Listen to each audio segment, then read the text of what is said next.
This is Nicole and I's short story called Just Business. The year was 1943. Somewhere in the heating nights of San Francisco, California, sat a sturdy gray mansion that happened to be owned by one of the most prominent figures in the manufacturing business, Henry H. Thompson. Thompson's career days were slowly coming to an end, which led him to make one of the most onerous decisions of his life, of his three scions deciding who will inherit his business. The gray man anxiously paced himself around the emerald green table, which was delicately placed in the middle of a vibrant red room. On the table lay a red leather notebook, and next to it a black fountain pen. When faced with the front of the notebook, he stopped, still quivering in his blues. Then from his right pocket he quickly pulled out a pocket watch and steadily fixed his eyes on the time. 10:29 p.m. The decision had to be made sooner or later, he thought to himself, and quickly slid the pocket watch back into his pocket. To his far left there stood a redwood nightstand, half covered with a light silk champagne nightstand mat. Centered in the upper right corner of the desk stood a ceramic lamp, and next to it a picture of Thompson's three children.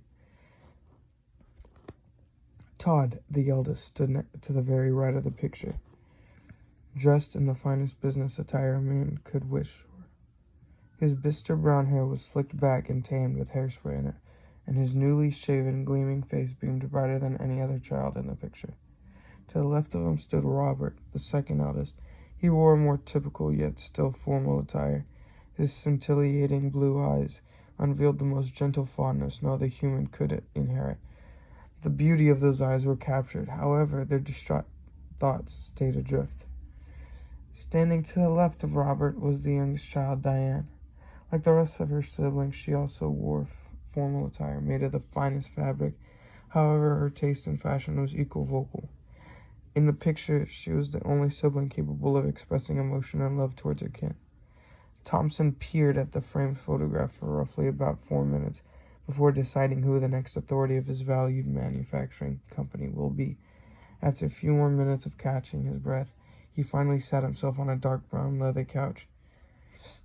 He then bent over and swiftly snatched the notebook and the fountain pen off the table, and on the leather cover began to write a name that presented the next heir of His Majesty's throne.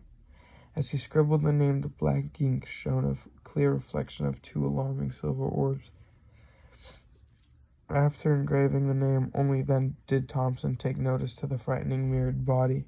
He quickly flew up from the couch and fixated his vision on the orbs that popped from the crevice of the door and wall. "Come out now," Thompson whispered softly. "Don't you think I can't differentiate my children's eyes from any other?" The door slowly creaked open until a tall, structured figure began to emerge from the dimness. Those eerie silver orbs turned to be no more than the irises of the bloodshot red eyes of Todd. He stayed standing inches behind the couch, tears shooting from his eyes, yet no expression. His pupils focused on the name that was scratched on the notebook. "It should have been me," he whispered under his breath. Thompson threw the notebook and pen on the floor. Thompson froze, incapacitated. They both stood there for what seemed to be like the longest minute of their lives.